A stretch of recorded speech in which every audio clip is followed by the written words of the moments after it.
All right, so we now call to order the Wasilla Airport Advisory Commission regular meeting for January 18th, 2024. Roll call. Mr. Morris. Mr. Lucas. Here. Mr. Grogan. Here. Mr. McCabe. Here. Yeah.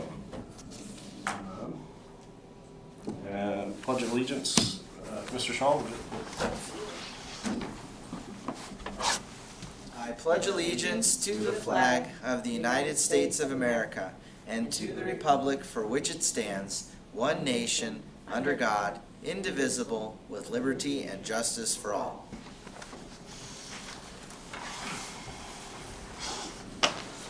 All right. The approval of the agenda. Is there a motion to approve the agenda as presented? I motion to approve the agenda. Grogan second. All right. Moved and seconded. Approval of the minutes. Approving minutes for October 19th, 2023. I move to approve the minutes. Moved and get a second. Do we need? Move to approve the minutes. I'll turn my cup. Move to approve the minutes. Is there a second? Can I second it or? I don't think you can. I can't. Okay. And Grogan. Second. Okay, there's a second. All right, the approval of minutes for October 19th are approved. Staff reports. Mr. Grogan, or Mr. Schaal. Thank you, Acting Chairman. I don't really, well, I guess I'll give a couple of updates on operations out of the airport. We had the wind event yesterday, or today, and so we were dealing with drifting, and there was some drifting on some of the smaller taxi lanes, so we were out there dealing with that. We had a couple moose that made it in the fence, so there was some moose wrangling a couple days ago.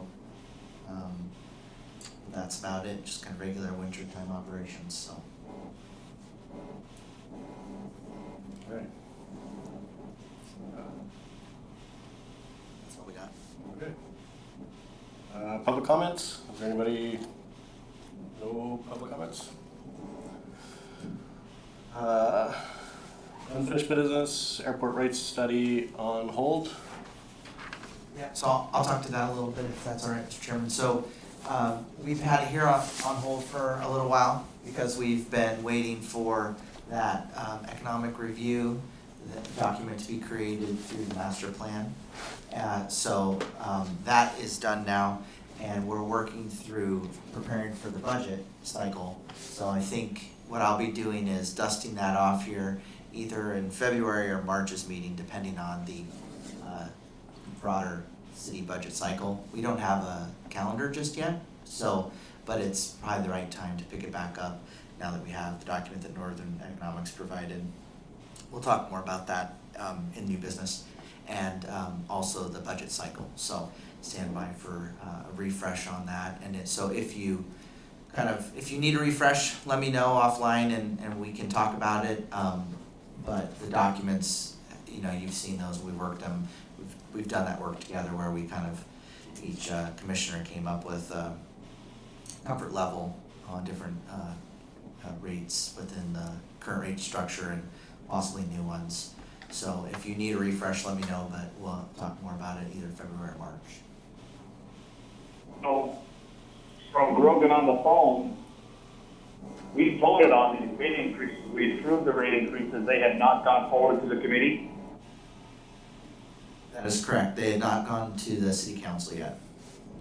Why?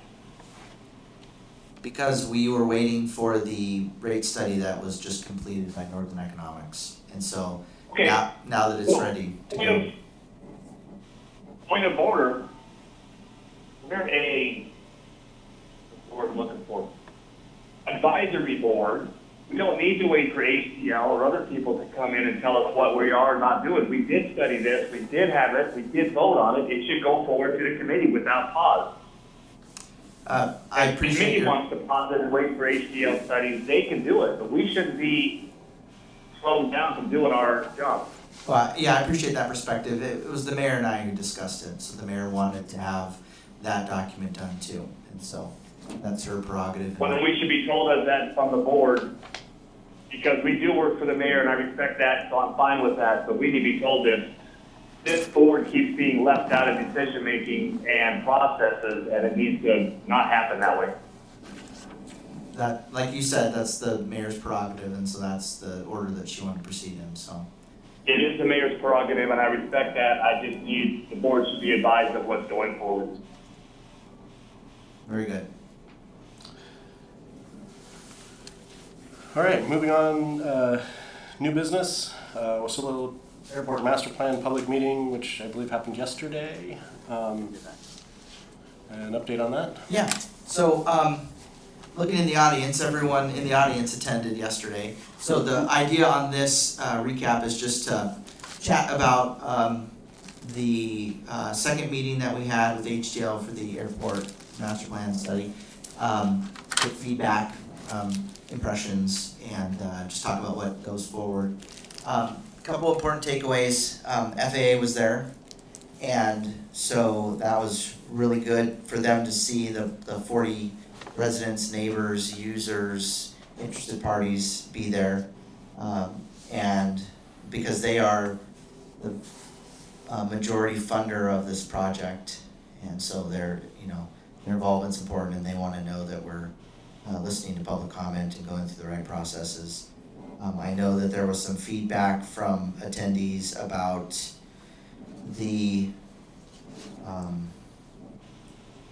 that there weren't specific projects outlined in the meeting yesterday, and that was to adhere to the FAA's expectations on like the preliminary reviews. And if you go to the project website that HDL stood up, there are documents there under resources. I met with one of the attendees in the meeting tonight. It's a little bit funny on how to find them. They're not listed in a list. They're down at the bottom in resources, and you have to scroll through the pictures. Each document has its own photo basically, and then you get to those documents. But there is the economic evaluation that we talked about. There is the needs assessment, and that's a super interesting document because it's a detailed inspection of the facility, of all the facilities. And so it talks about things like the Stoll needing complete regrading, and some of the informational signs aren't lined up perfectly with the taxiways, so they might be confusing.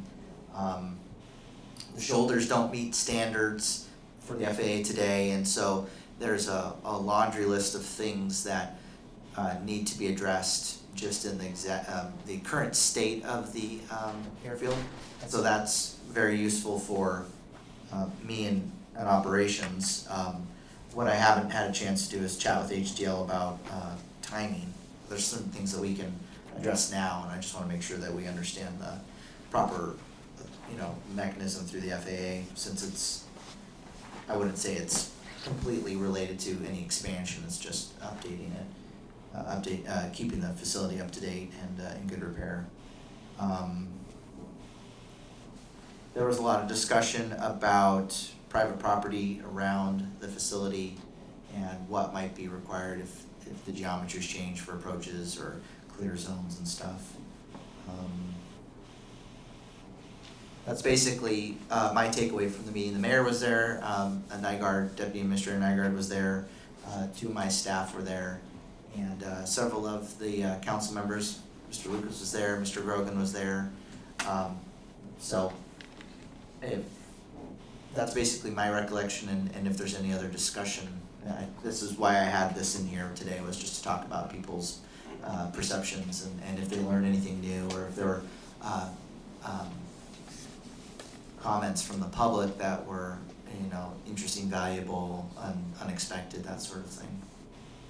Were any of the items that HDL pointed out, as far as more administrative or design-wise, is there, do they submit any of that to the FAA, and is there any risk of, I guess, non-compliance in the short term? Those aren't corrected? You know, that's an excellent question. None of the reports brought anything to the level of like FAA non-compliance. They were talking about some RSA dimensions at the end of the fill, needing to plus that up. So my takeaway from the facility standards was that, you know, there's things that need to be plussed up, and I guess out of that will be the timeline. So that's what the master plan project will look at, is these need to be handled immediately, and these need to be planned, these things need to be planned for, and if you build this again, like taxi lanes, make sure that the clear spans are extra wide, or, you know, don't get so tight with the fronts of buildings and stuff like that, so. But there weren't any red flags that I saw for FAA non-compliance, it's just current state. Okay. Any other comments from the commissioners on that one? Yeah, from the commissioners on board, Grogan here, we are in full compliance with the airport. There's nothing from HDL that would say they're not. One large worry that I'm researching and the FAA has to provide to us is we can't legally segment different parts of this master plan. FAA said they had a waiver for that, which we need to have on file, and need to have that chapter and verse, because that'll be a showstopper for sure. Yeah, to what Commissioner Grogan's talking about, any projects in the airfield require stringent environmental reviews, and so we can't segment or cookie cut those projects for their own small, kind of myopic environmental review. So we have to plan for basically the full build out, or the next reasonable amount of time, and that takes really close coordination with the environmental specialists within FAA to say what is the permitting horizon. So if we want to do X, Y, and Z in the next few years, do we permit those all together? And it really comes down to a collaborative discussion with FAA on their comfort level and how scopes relate to each other. So that's that will be an outgrowth of this project, of the master plan project, and that's why it was really important that FAA was there last night, and also that we keep them as a partner in it, so that we don't lose time. And because what we don't want to have happen is we permit the first project that we want to do, and then we try to go to the next one, and they say, hang on, these were all supposed to be permitted together. You need to stop everything you're doing and restart it for component 1, 2, and 3, because it wasn't clear to us that 1 and 2 were related, or 1, 2, 3 were related. So we don't want to lose time by being unstrategic about it. So. Okay.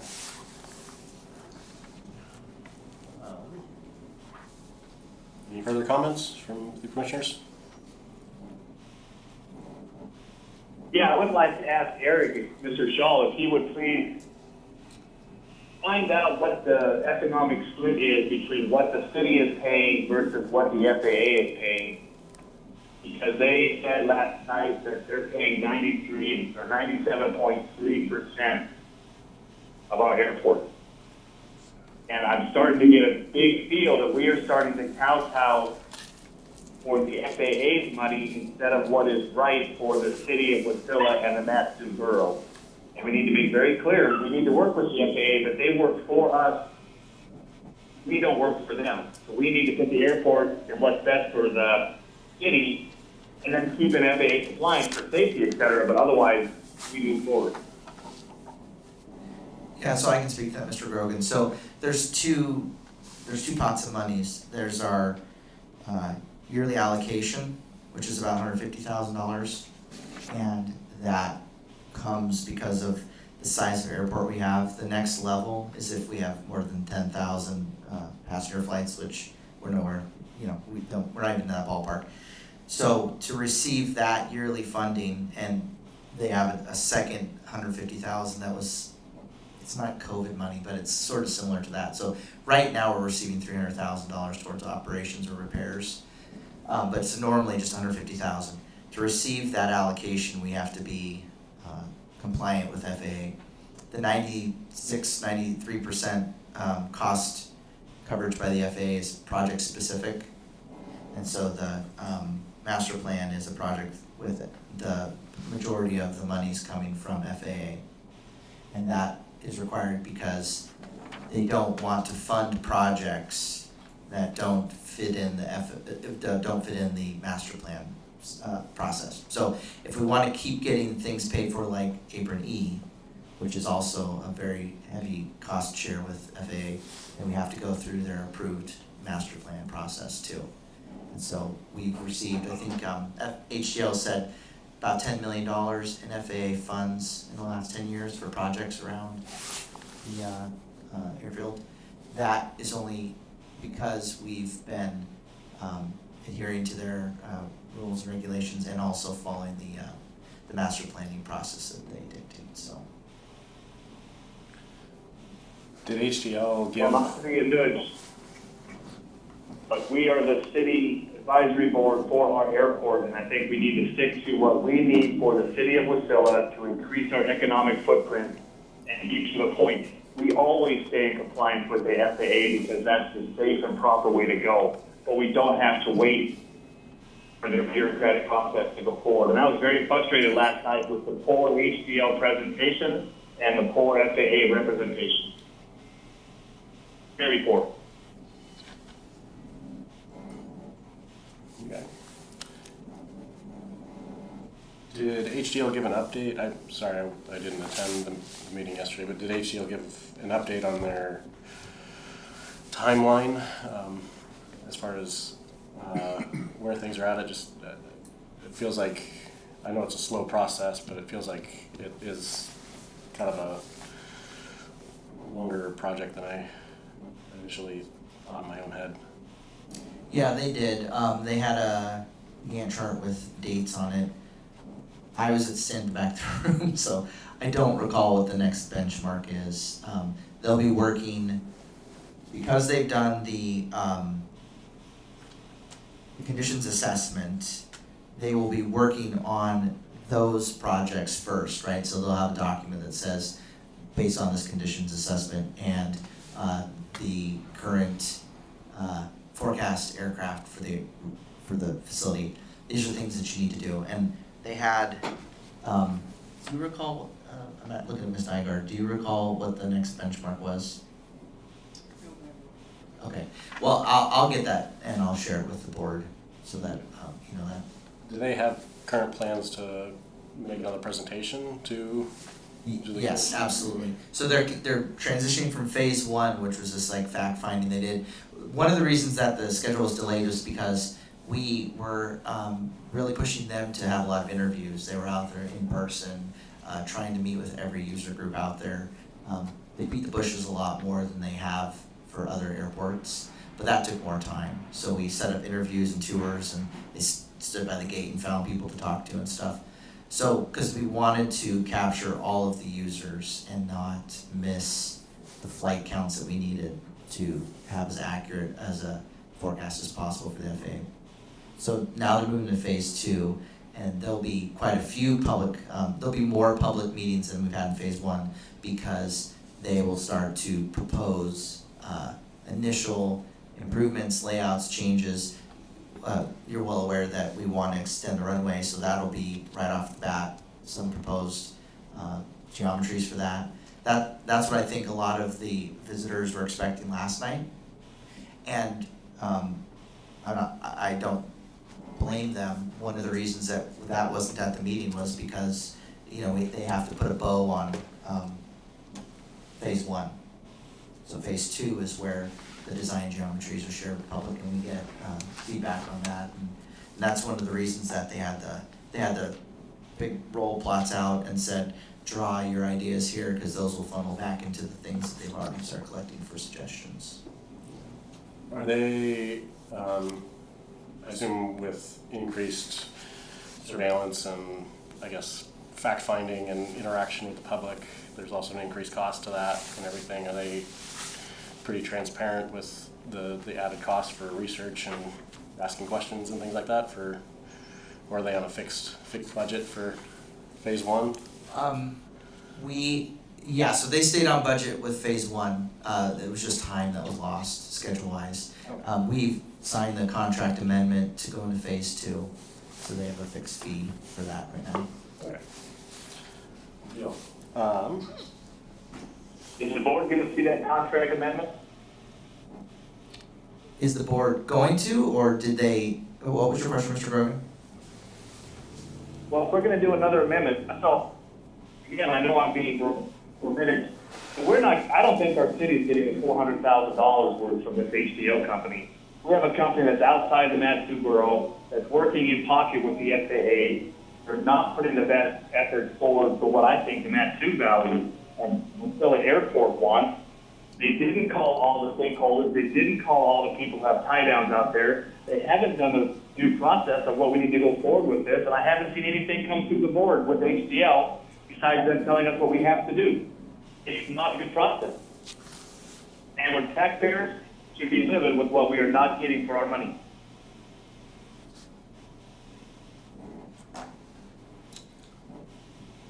Okay. I second. All right. Yeah. Thank you, Mr. Grogan. Is there any other comments before we move on? No. All right. Customer communication improvements. Yeah, thank you, Mr. Chair. So the reason I put this topic in was just to keep the dialogue going on effective communication techniques with users at the airport. And so we have, so for instance, with the airport's master plan, HDL was given all of the contact information that we have for all of our users in our system. So we have we have customers that receive payments, we have known subleases. We're just trying to make sure that we have a complete list of all the users, and it seemed fairly effective, but we don't know who we're not reaching. And so this was just, I wanted to have an opportunity to talk about other avenues. You know, are there Facebook groups that are very active? I know that there's a few, well, there's an Alaskan Facebook group that was really active today with all of the plane damage in Palmer. The name escapes me right now. But I know that there's community groups, there's community Facebook groups, and I think, Mr. McCarty, you talked about kind of a Friends of the Wasilla Airport sort of group that would stay in contact with everyone around them and share that information. So I was just curious if there was more feedback, if there's specific Facebook groups, or if the mailing list isn't working like we're thinking it does, and if there's any more suggestions on keeping the users up to date on things like this, weather-related things, if there's security issues, if things are getting stolen, that sort of stuff. So just developing a contact list is what. Yeah, basically and if there's like top 3 ways to do it, right? Right. Always post on this Facebook page. Always, you know, if there's a if we need a pegboard or something like that, you know what I mean? If there's just a few highly effective ways to communicate, if we're missing any of those, I just want an opportunity to get that feedback. Yeah. I know that last year you had set up, do you have an effective way if you had a list of emails or text messages you had, I think it was like Constant Contact or an account that you'd set up and tried. Is that something that you have tried and determined that it's maybe not the best fit, or is it that you're just looking to add to a system like that? So I had high hopes for Constant Contact. The issue is you have to opt into it. And so the opting in is a hurdle. And so the communication that comes from bills being paid and stuff, that seems to be our most effective route right now.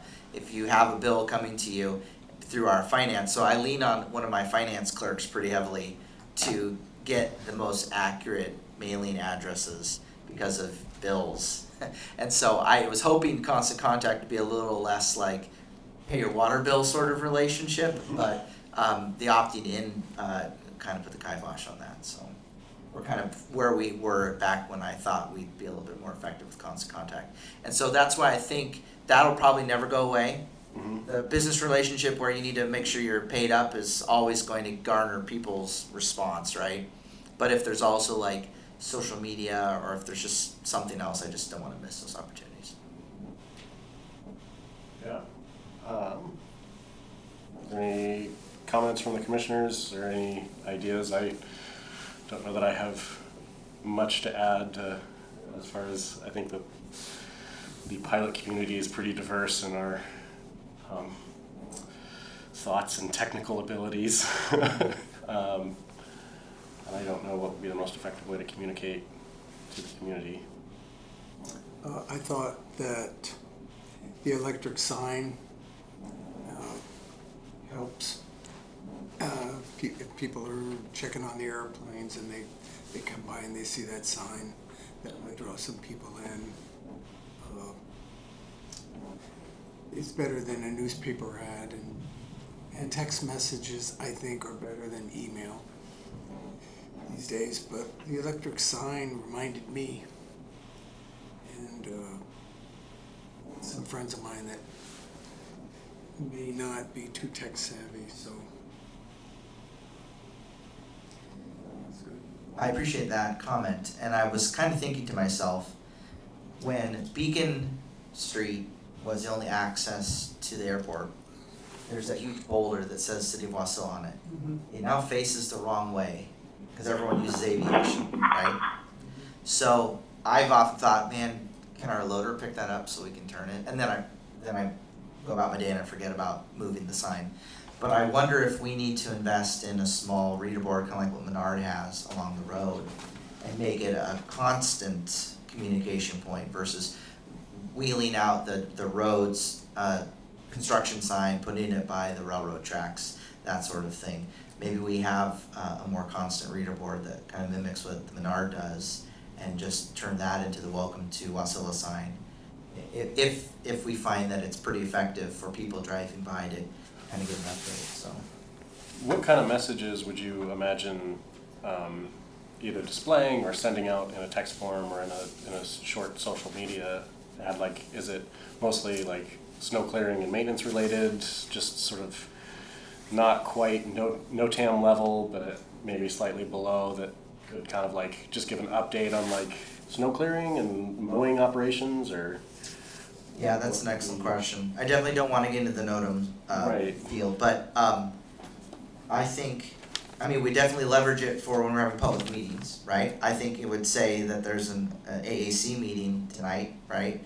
Let people know that, and then beyond that, I think we'd have to feel our way into what was valuable to the community. But I think at the very least it would say welcome to Wasilla Airport, and then cycle through some upcoming events, or I don't know if we even care about talking about events like weather or not, but weather events, but a static sign could be updated with an electronic sign that could add reminders about visiting our website, or what the phone numbers are, or depending on how valuable the public finds it. Yeah. Problem with social media and that kind of ilk is you only get the people who want to look for it. That's a very small vocal minority instead of the majority. It doesn't include a lot of the businesses, the residents who are around there. The Meadow Lake Commission brought up points that we're not reaching out to them enough. We've been saying it for 2 years, and HDL actually supported it last night. In my opinion, the number one thing we need if we want to make this airport work is you've got to put an airport manager in place. People can call him, he can keep track of what's going on, he keeps track of the complaints, he knows what's going on with snow removal, et cetera, et cetera. You can't run a business without a manager. End of story.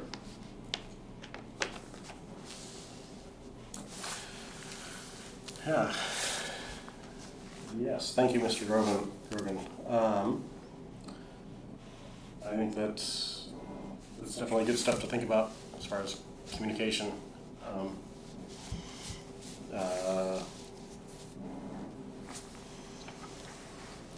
Yeah. Any other comments on that? Okay, moving on. Commercial lease lot development. Yeah, thank you. So I brought this item forward to just talk about the lease lot idea across the runway on the Menard side of the airfield that it really isn't accessible right now, but we have a road up there. We know that there's a lot more interest in the airport from larger operators now that we're receiving funding and we're starting the permitting process to extend the runway. So we need to expand those lease lots that have been identified in the last master plan. And so those are capable of being developed because it was already identified. And so they were at a cartoon level of development, and so we've started to work with HDL through a through a survey design phase to figure out exactly what the exclusion areas would be and how large the lots should be and how big a hangar you can fit and still remain in the fill slope that we've already built.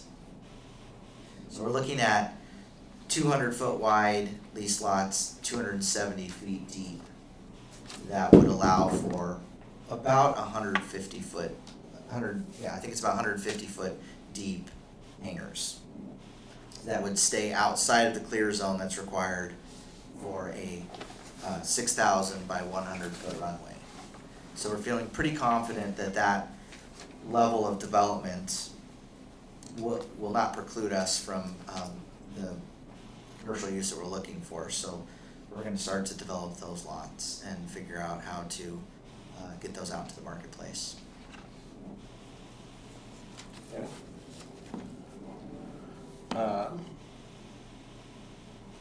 And that's basically just running utilities and everything out there. Yep, utilities, road, figure out what the final grade will be, figure out what we need to do for getting it closer for a commercial entity to put the plans together and secure the funding, figure out the building packages. It's that, we don't want to get too far ahead and not know what the geometry is and say, yeah, you can put a 300-foot hangar in there and it doesn't fit, and then we're in big trouble. And you know how quickly interested businesses move. I need to get the utilities there, right? So I need to get a reasonable layout so that I can bring to the council a CIP to say I need water and I need, probably not sewer because it's not across the road, but I need water, I need a right of way, I need to get power and natural gas over there. And this is what it could look like. And then first couple hangars are going to just be set in a way that it doesn't preclude the access road that we need, and then we'll have the full build out that gets all the, I think there's, if I recall correctly, there's master plan showed like at least 8 lease lots or 200 by 270. So.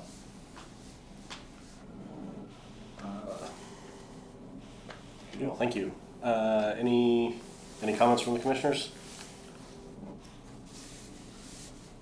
Moving on, equipment purchases. Mr. Schaal. Yeah, so I want to take an opportunity to tell you what we've been doing with mostly snow removal equipment, but we have a new snow blower that will be on one of the skid steers out there. It'll aid us in removing snow around, especially drifted snow, around the nav lights. There's what we found is when it gets hard packed around the nav lights and we push it with a plow, we shear the lights off, and so we need the nimble ability of a snow blower. So that got delayed because of our procurement rules, and the lowest bidder had submitted a bid and they weren't being communicative about what model it was, and they ended up submitting a bid for the little brother, not the one we wanted.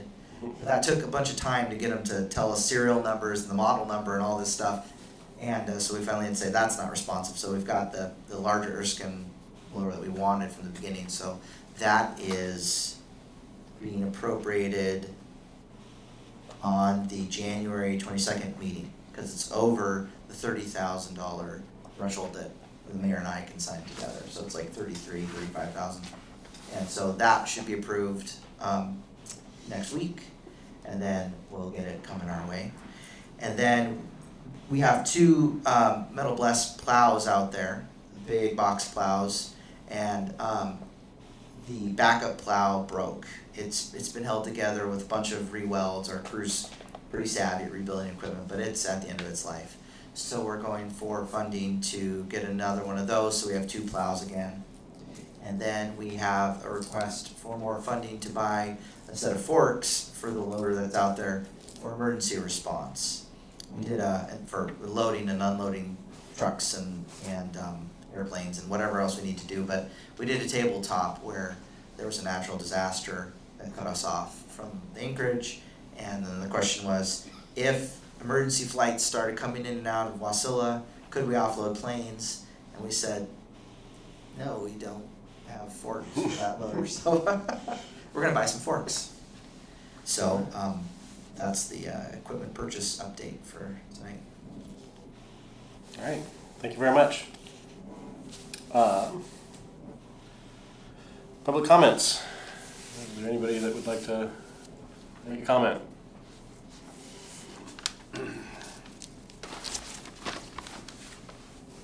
Board, sign in. Sign your name.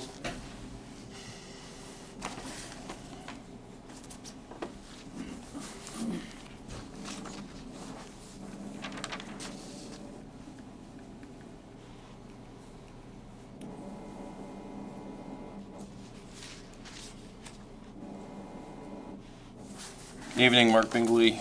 Yeah. Good evening, I'm Mark Bingley. I lease a lot there at 4180 West Aviation Avenue. Just some comments. I enjoyed the meeting last night.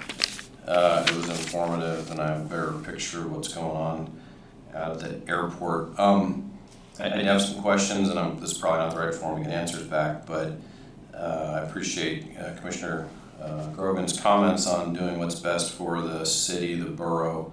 I would like to add maybe for the airport residents and users also.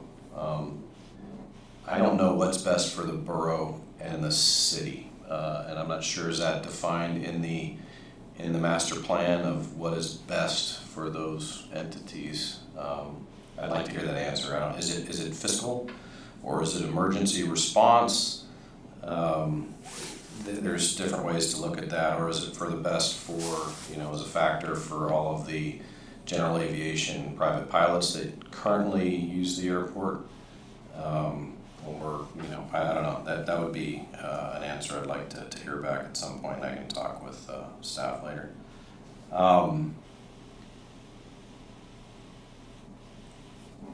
I think that I'm curious about the cost benefit analysis. I know with the current engineering being done at that cost of $400,000, what we're getting for it is certainly a question. The other piece is how much is being spent to remove the hills to gain 27 tie downs or whatever. Is that a cost? I mean, I know there's a long list of people that are waiting to get a tie down, and I appreciate that, and that's going to be more revenue. But what is the cost? Because that's going to produce $15,000 a year or something like that. At how much? That's a lot of money. We're moving a lot of material, and I understand that's going to get reused somewhere else. But each one of those segments of that hill has cost an awful lot of iron and diesel and time and dust and wear and tear. And I don't know what that cost has been, but I'd like to see 27 spots as a result of a year worth of hill removal or whatever, what that cost was total, not just to the city, but also to the taxpayer and the FAA. That would be interesting. Certainly support more tie downs and tie downs on the east side and the southeast side. I'm fully appreciating more lease lots available on the north side of the airport there as they expand on towards the museum on land that's already owned.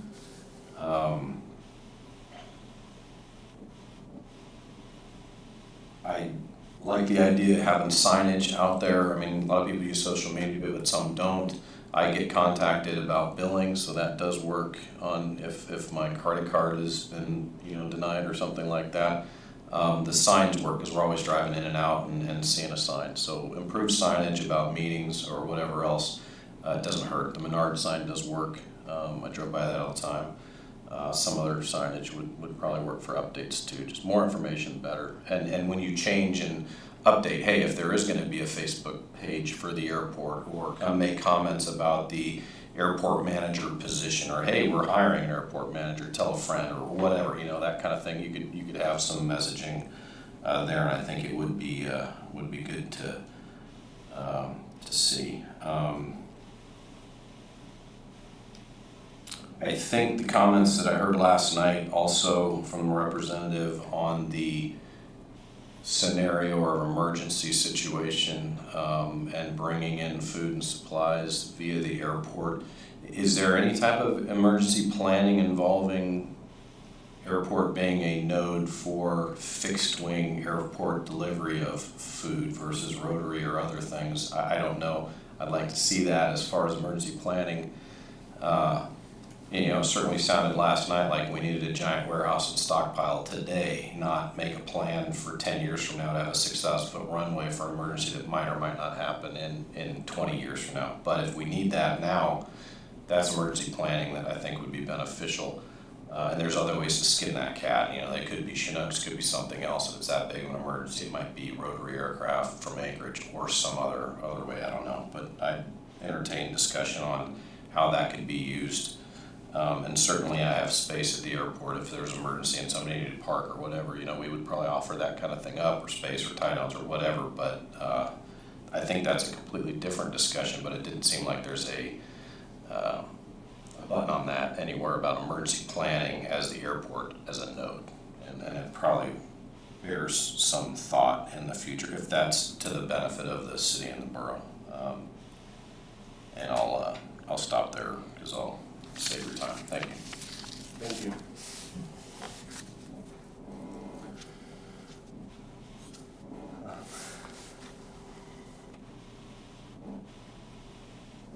Do we have any other public comments?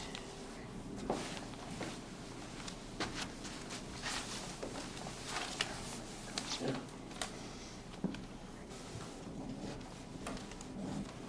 Sign in. Yep, say your name and then also state it for the record.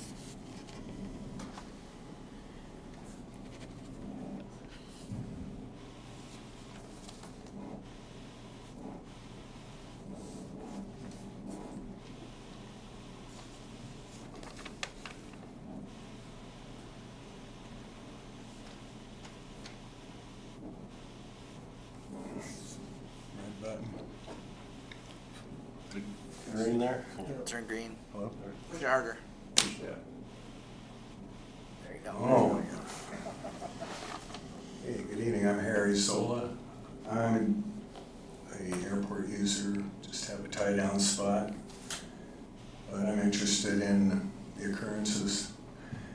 And I went to the meeting last night, and I thought that the contractor pretty much repeated information from last year. It didn't seem like, I was in the back, so I might have missed a couple details. They had just seemed like they were dragging out the slides, previous slides.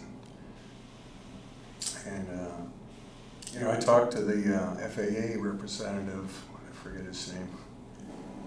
He's a civil engineer, so he deals with airport projects all over the state. And I said, what would you compare Wasilla's airport, as far as the actual layout and everything?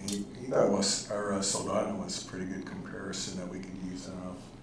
Because I know last year when we had that meeting and people brought up a lot of points about the cost increases, they thought that they were using airports that really didn't compare to Wasilla. So, but as far as their survey goes, I wasn't contacted in any way, and maybe I missed it, but I didn't hear them say how many users. They said they contacted most of the leaseholders, but out of the majority of other users, did they say how many they actually talked to? know off the top of my head. They said they attended a meeting here. I don't know if you recall that, or I guess I missed it, but probably out working or something.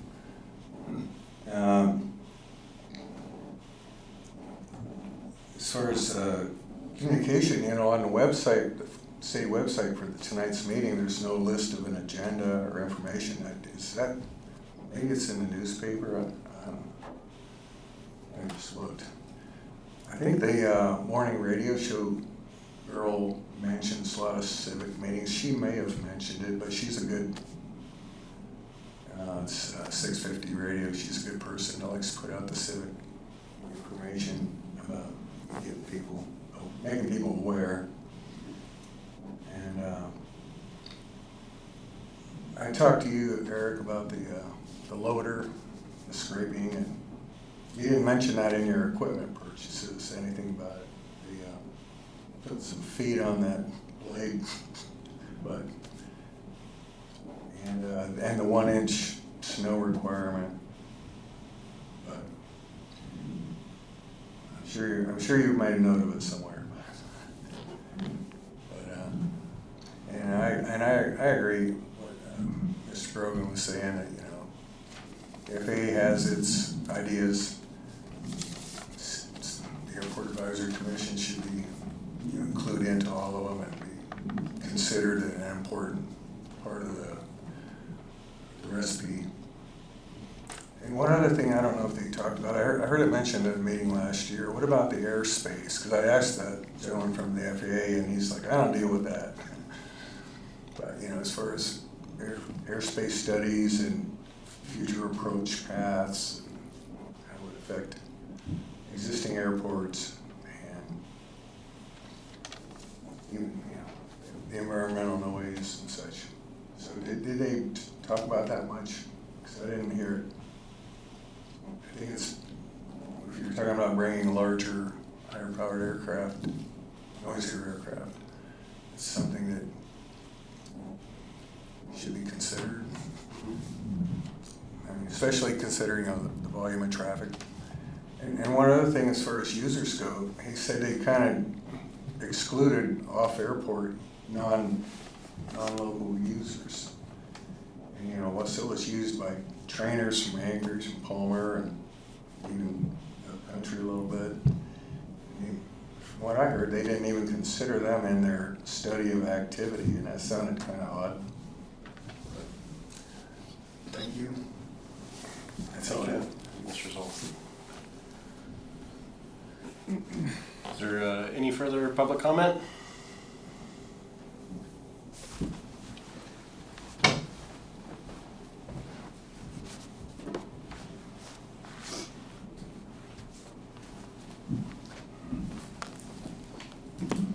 One more comment. I think the snow removal's been good, except for scraping it too much. John's a good guy.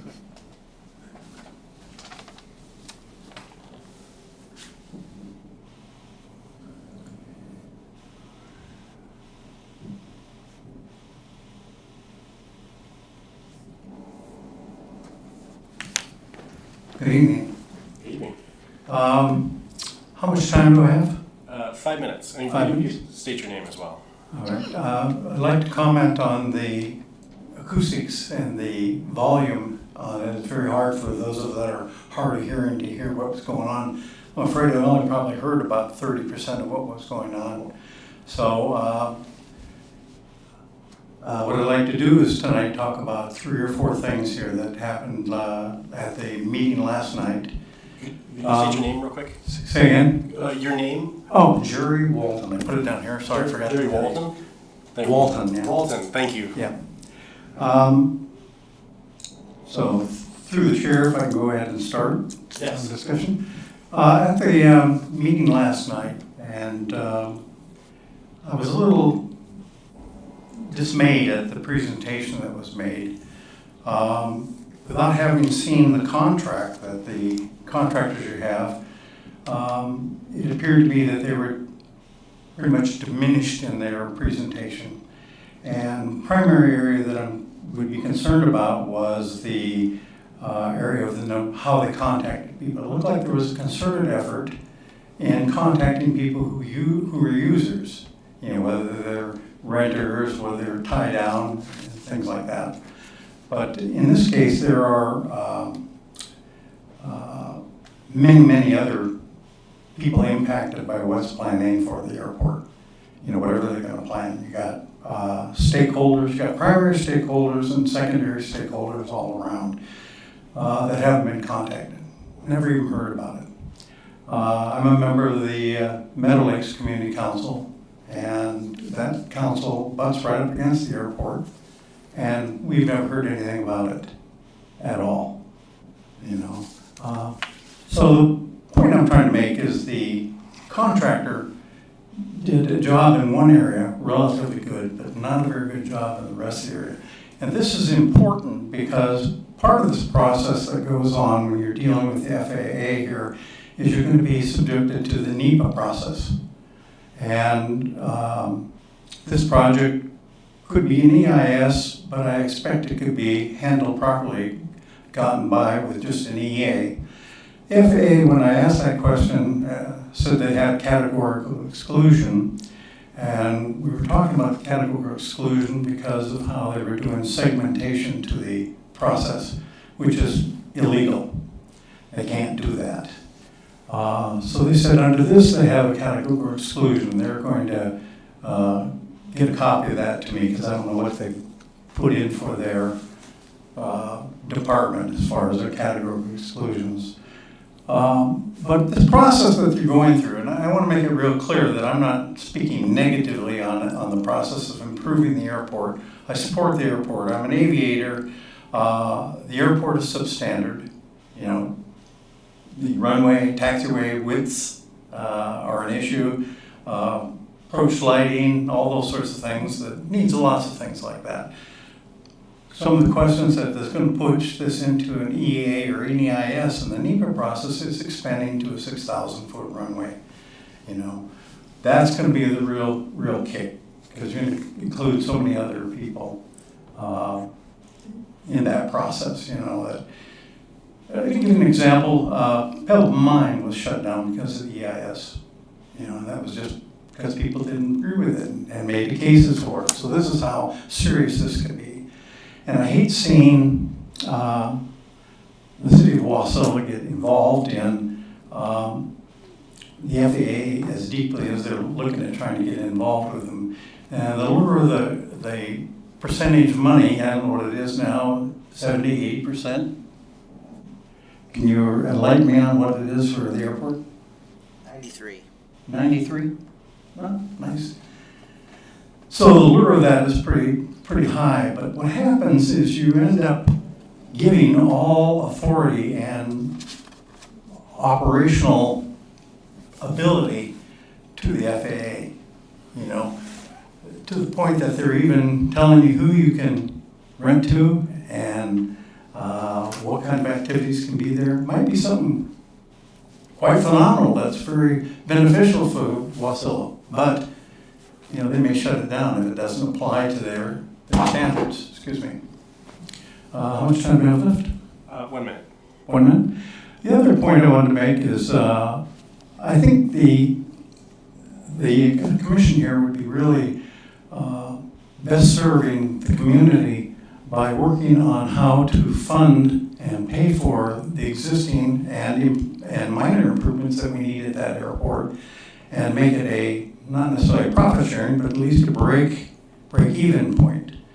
Right now you're losing, if you included the depreciation from what the contractor was saying yesterday, you're losing $900,000 a year on it. The actual number in between profit and loss is considerably less than that, but that's a considerable amount for depreciation. So my point is you really need to push these people to reach out to the whole communities and every stakeholder possible. Thank you. Thank you, Mr. Walton. Any further comment from the public?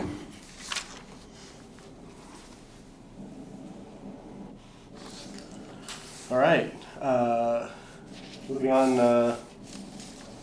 Staff comments, any staff or? Yeah, so I'll just take a couple minutes to talk about the comments raised here. Appreciate everyone's insight. I think that there's been a lot of discussion tonight about FAA coming in and taking control. FAA has been here the whole time. So if you don't agree that there needs to be any expansion at the airport, that's totally fine, that's your prerogative. That's not the vision of the administration, that's not the vision of the council. So if there was a desire to say, don't do anything major at the airport, that's something that needs to be communicated from the public back to the council, back to the mayor, and say, we don't agree. One of the things the mayor said during her time speaking yesterday was about using the Wasilla Airport as an emergency response node. So what would it take to support the valley? Because if there's a natural disaster that cuts off access between us and the Port of Alaska, not only will we be called to provide access for fixed or rotor wing aircraft, Palmer will too. We're going to need every available airfield. So it's not a one facility response. It's going to be, borough wide, and so that's where the borough has the emergency planning task force. They have the EOP. That's the level that the planning is taking place at. It's at the borough level through the emergency response group, and that's who we've been coordinating with on tabletops. And then they go to the governor and they say, we need your help. You need to think about disaster response. And so, that's how the decisions are. That's how the planning's done, and that's how the support comes through is through the borough and the state and the city coordinating on that.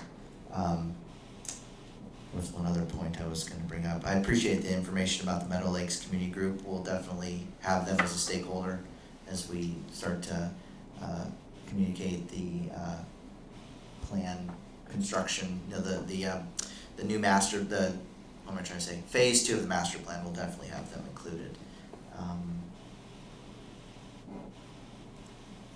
There was one other comment I was going to make, but it escapes me now. Anyway, that's all I have.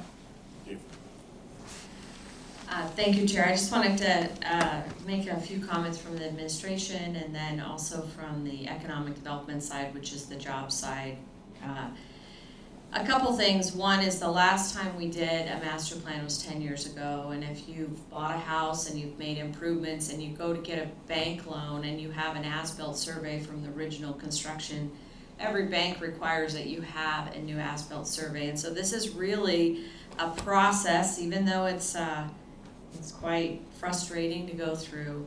It is a way for us to validate that we are going to keep the public informed of what we have done, and it also is it is a way to legitimately tell the public that, hey, here's an asset we have at the city that potentially could bring in jobs or it could bring in revenue that we haven't explored yet. And so this first phase is really, you said you were going to go here 10 years, have you been there? And it gives the FAA confidence that we are following through with what we said 10 years ago. It also is a way for us to look at this commercial demand that we are receiving, whether it's through a phone or referral. Is there a need? Is there a commercial need out there? And how do we get there? And what does that look like? Also the financing side from the administration, we're one of the only cities in the state that has no debt. We have good liquidity, which is a great place to be. But we also have the lowest rates in the state for building a hangar. Our lease lots are the lowest in the state. We have zero property tax. All the property tax you pay goes to the borough. So everything that you see at the airport is funded through a 2.5 sales tax. When people buy bread, they're subsidizing the airport. And we could probably go on that way for a long time, but is that the best future? We don't know, and we cannot just cut off one option of that. The other thing is all the different users that have found Wasilla or they have chose to invest in Wasilla, how compatible are all those users when you have paragliders and helicopters and planes?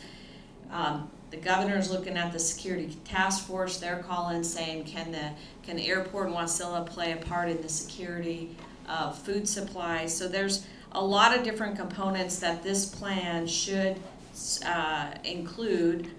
The other thing is there was an economic assessment done. That's just not the economic, what you referred to as a cost-benefit analysis. In other words, there were some trends that have happened the last 5 years, which expenses went up and the revenue did not come up. And those are things that FAA starts looking at.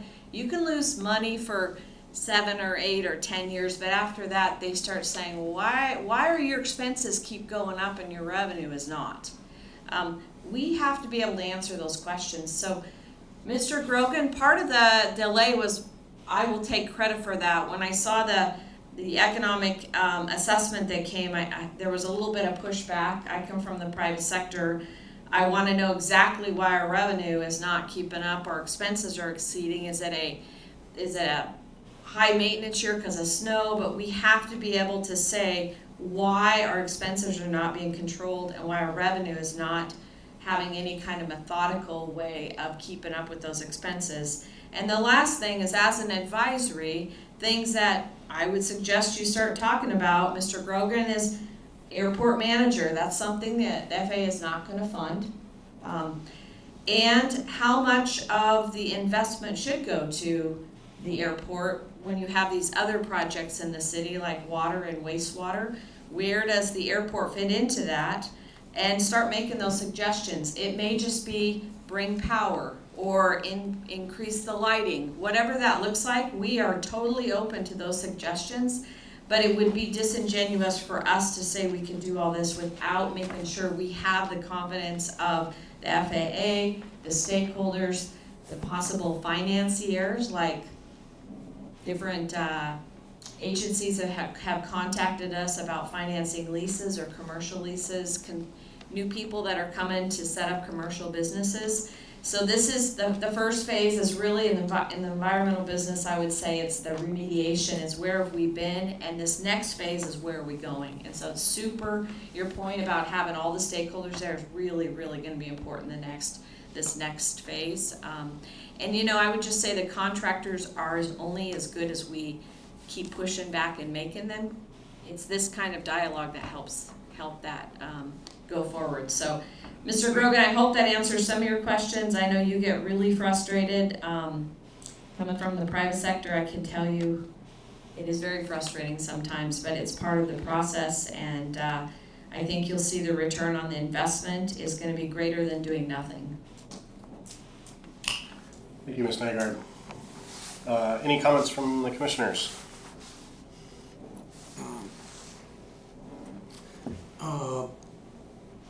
So last night and tonight, I just wonder what do we call a person with a private airplane and a tie down a stakeholder?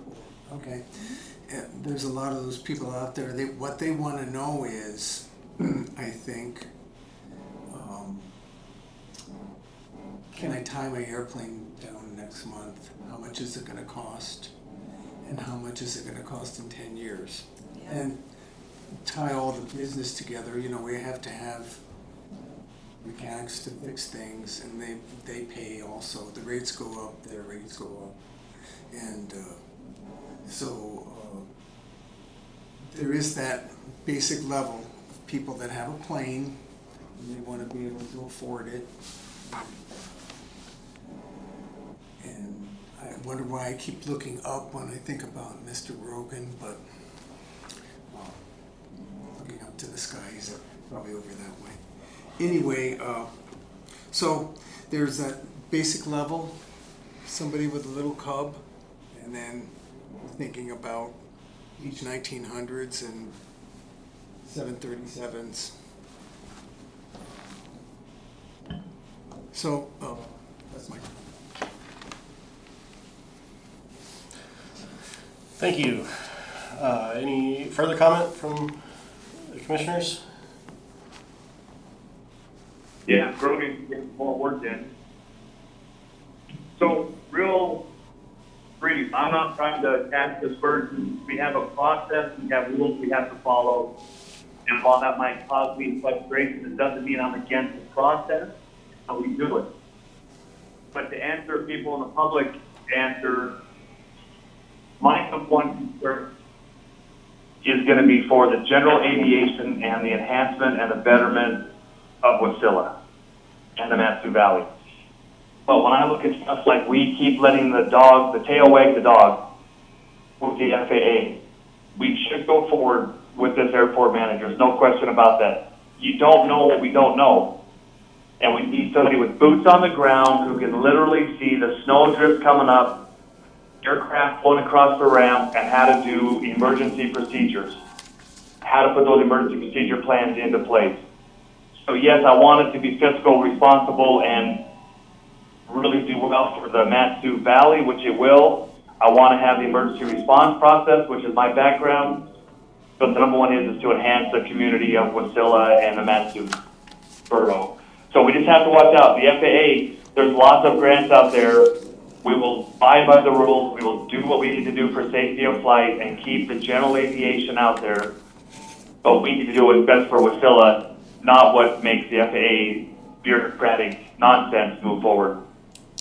So we're here for that, for comments.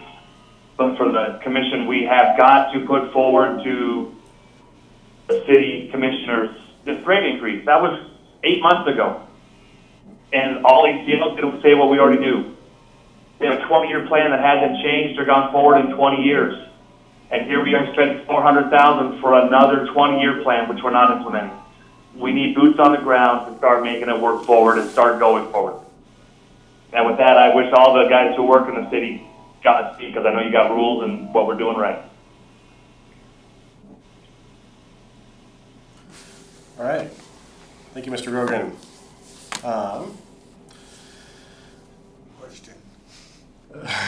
Is there a list of the urgent problems and especially aviation incidents? Do you keep a list and can you share it with us if you do? I'm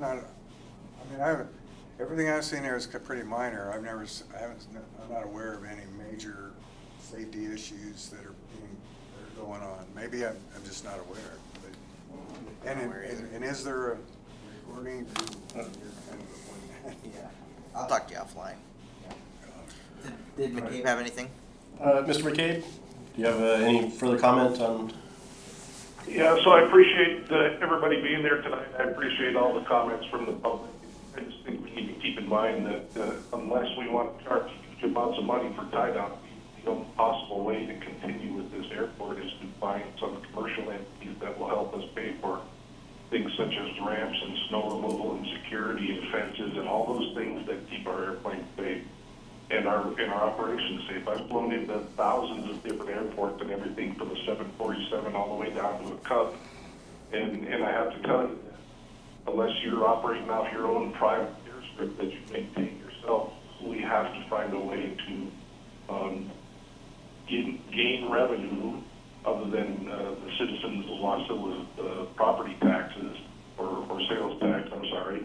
And we also have to find a way to operate together. I think while it would be nice to have our own private little paved airstrips that we can operate in and out of without 1900s or bigger airplanes, the fact of the matter is we need to learn to work together. And most airports, every airport I've been into, the traffic works well together, the people work well together. There's always problems, but I think the airplane owners that are tied down in big places, in Seattle, in California where I've been, everybody understands that it's pretty much the big jets and the landing fees, bigger jets and landing fees and passenger airplanes and cargo airplanes that pay the bills that allow them to have a cheaper place to tie down and allow them to have security and fences and all that sort of thing. So I'm hopeful that we can find a way to work together on many of these things, including security and issues and problems. And I will continue to work that way, and I will continue to be your voice